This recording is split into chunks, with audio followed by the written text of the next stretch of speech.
Hello there, it's me Tolvo. I'm going to be trying to do something a little bit different here. I'm doing post-commentary for this footage. Normally I leave it either silent or I do live commentary, but I wanted to do some post-commentary to talk about what I'm doing here. So the spawning of these enemies can be a little bit odd, and when they start their patrol, I wait to make sure those two go ahead. You have to be careful here, they can end up getting stuck on this burning body and spin around and they'll spot you. You want to kill the dual sword guy first, then the cannon guy you can just R1 to death. I death blow from behind the 3 gunners, that's all fine. I'm not allowed for this challenge to death blow bosses or mini bosses from behind. So this is going to be no hit, no damage, no items, no prosthetics, like no tools, no combat arts, no ninjutsu, sword only, none of that jazz. Charmless Demon Bell hard modes. So I do a lot of dodging on this boss. Without the ability to use tools, you can't pull the armor off of him, so you'll deal very little damage to him throughout. Just relying on parrying can take quite a long time, and if he backs off too much, you'll end up losing all the posture you've built up. So I like to at least get his health down to half. Vitality killing him is generally the best. You will deal more damage to him from behind. He is not as armored there. Seemingly he doesn't get the benefit as much from the armor on his back. It is really belly armor. This is one of the Juzo clone enemies. He does fire breath. So when I'm dodging these, people seem to not be that dodge focused in this game. There's a common misconception that dodging is bad in Sekiro. So what I'm doing is when he swings, I'm dodging towards the way his blade is coming from. Unless I am at the edge of the range, in which case I'm dodging straight into. Dodging straight into has more iframes. So right there I did actually iframe the fire and got out of it at an angle. That way I got out of it and didn't just go forward, so I would have been burned if I did that. I am avoiding various attacks. I'm also sometimes deflecting. I want to show deflecting the attacks. I like to mix up what I'm doing during a fight so that it's not the exact same tactic the entire time and is a little bit more entertaining, possibly. When he grapples, I'm going right on the edge of the range, waiting, and hitting him as soon as the grapple is done. You can iframe it, but it's not really necessary. It's mostly just for flair. I might do more of a perfect fight at some later point. Of course, when he has fire on his blade, you can't go around deflecting it. So you're going to have to iframe it or completely avoid it. A lot of people would just stand back and wait. The fire on his blade doesn't last very long, but I want to go in and deal damage. I don't want to just sit back and do nothing. I'm keeping a sort of specific distance from him. What I'm trying to do is make it so that if he does any sort of forward-moving stomp into attack, I don't get hit by the stomp. The stomp is one of the hardest things to react to and parry in this fight. I don't like it. There's that right there, that's one stomp. Another main one is when he's going to lift his leg straight up and then slam it down after a delay. That's not fun to deal with. Additionally, whenever he does a sweep, I'm going to jump straight up, usually straight up, sometimes at him if I'm not in the proper positioning, and then hit him. So the weird thing, because of his armor, he doesn't really get staggered if you stomp on his head, but if you like land on him, you'll actually get him to fall over a little bit. You can use that to get some extra hits in. So if you're right on top of him and jump straight up and then land on him attacking, you'll often get him to stagger and deal a lot of swipes as you're coming down, and then hits after that. This is consistent across the other Juzo clones. You can use that. It's really great for building up vitality damage. You'll see in a lot of fights, I typically don't jump off of them for that reason, because I'm building up vitality damage on them.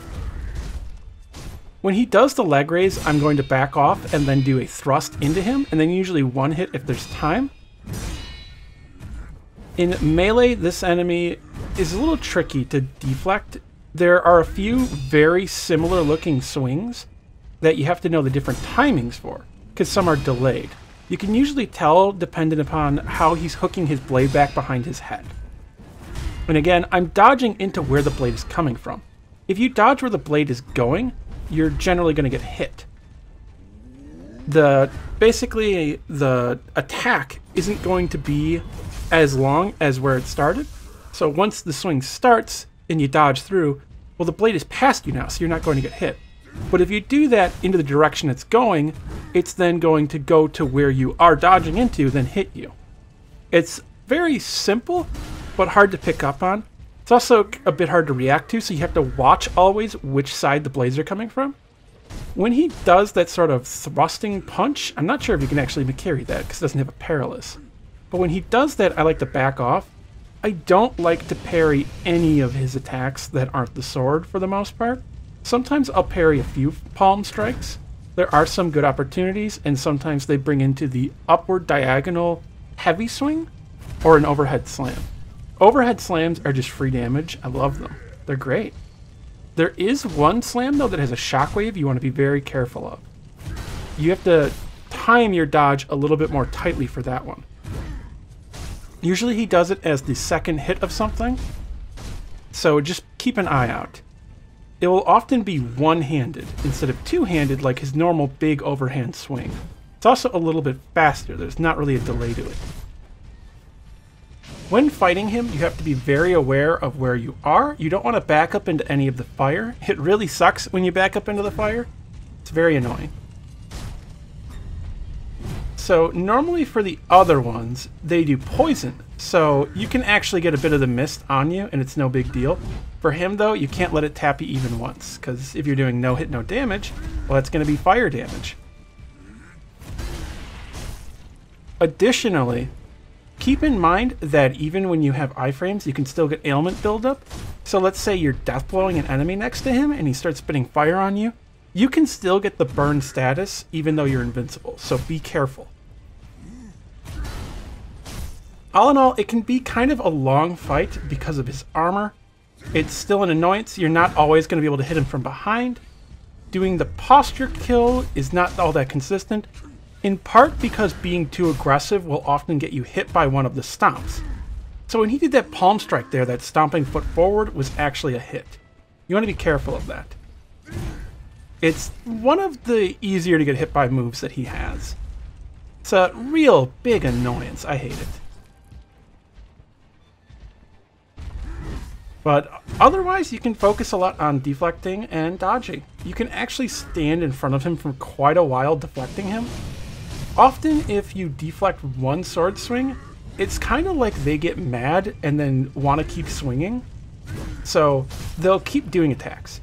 Something you may note is sometimes I'm deflecting one sword swing and then I'm dodging the next. So this lets me build up a little bit of posture and not waste a swing. So one of the reasons I'm doing this is to make sure he does his second swing, because I want him to do it.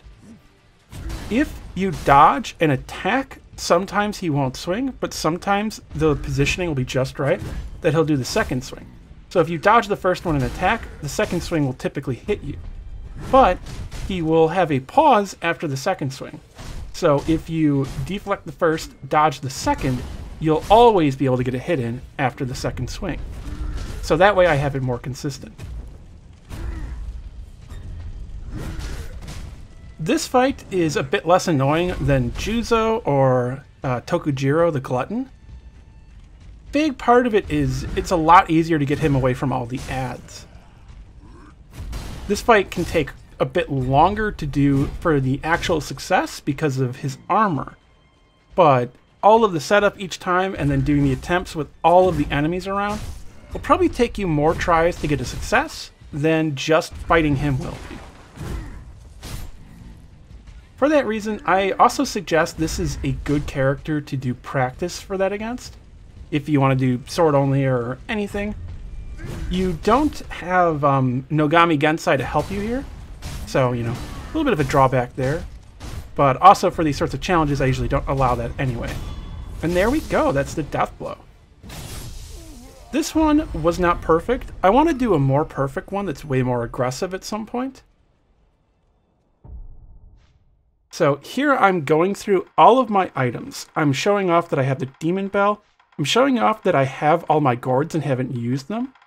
I didn't heal during this at all. I didn't use any items, nothing. You can see all my key items. You can see all the upgrade material, prosthetics. I also show off my skills. That way you can see all the skills I have. At the bottom, you can see vitality and attack power. I do this so that it's harder for me to cheat. There's always ways for people to cheat, but I'm trying to, in good faith, show everything I have. And then I always like to finish fights off with a little thing at the end related to the boss. So let's light that on fire. Bye-bye.